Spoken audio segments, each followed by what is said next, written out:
सोचो अगर आज के टाइम का पिकासो या एम.एफ. हुसैन 1850s वाले इंडिया में होता तो उसका आर्ट कैसा होता।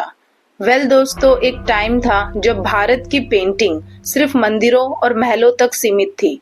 लेकिन फिर एक ऐसी आंधी आई जिसने सब कुछ बदल के रख दिया। आज हम बात करने वाले हैं उस विजुअल आर्ट के चेंजिंग वर्ल्ड की जिसमें ब्रिटिश आए, नए टूल्स लाए और इंडियन आर्टिस्ट ने अपने अंदाज में आर्ट का पूरा रंग ही बदल दिया। 1800 के मिड तक इंडिया में पेंटिंग का मतलब होता था राजा महाराजाओं की जिंदगी दिखाना या रिलीजियस कहानियां।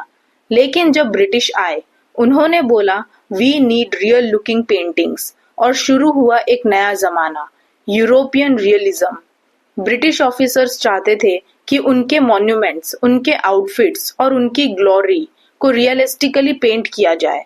इसलिए आई ऑयल पेंटिंग, पर्सपेक्टिव ड्राइंग और लाइट शैडो टेक्निक्स। ब्रिटिश ने इंडियन आर्टिस्ट को ट्रेनिंग दी और बोला तुम भी हमारे जैसे बनो।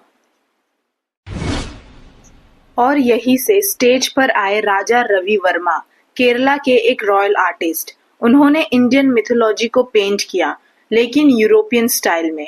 लक्ष्मी, सरस्वती, कृष्णा सबको इतना रियल बनाया कि लोग उन्हें पूजने लगे।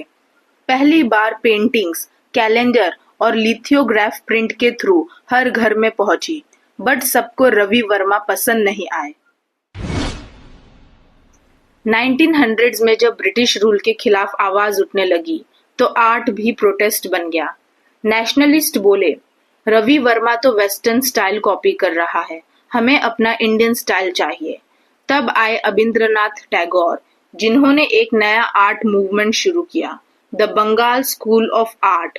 ये पेंटिंग रवि वर्मा के ऑयल रियलिज्म से अलग थी।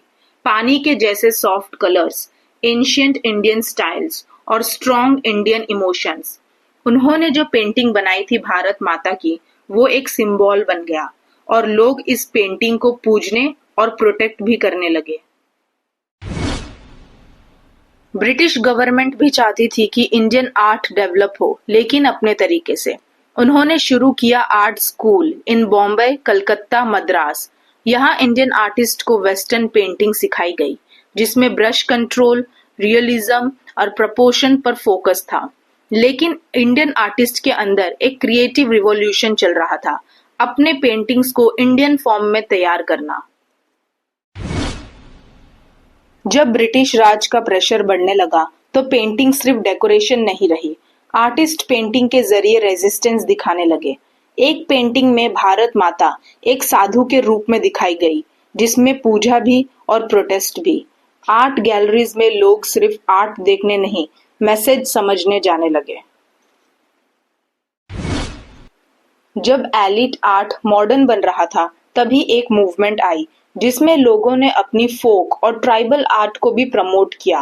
कालीघट paintings, simple brush strokes, bold lines और सटायर। कॉमन लोग भी आर्टिस्ट बन गए। वो लोग जो कभी ब्रश तक नहीं पकड़ते थे, अब सोशल इश्यूज पेंट कर रहे थे। आखिर में भारत का आर्ट बन गया एक fusion dish, European tools, Indian soul.